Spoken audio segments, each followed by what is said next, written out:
Kadiri RTC bus stand సమీపంలో వరుస చోరీలకు పాల్పడుతున్న ముగ్గురు మహిళలను అరెస్ట్ చేసినట్లు డీఎస్పీ శివనారాయణ స్వామి తెలిపారు.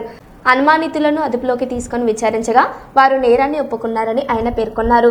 నిందితుల నుంచి 5,65,000 విలువ చేసే నగలు, 75,000 నగదు స్వాధీనం చేసుకున్నట్లు వివరించారు. ఈ మేరకు కేసు నమోదు చేసి దర్యాప్తు చేస్తున్నామన్నారు.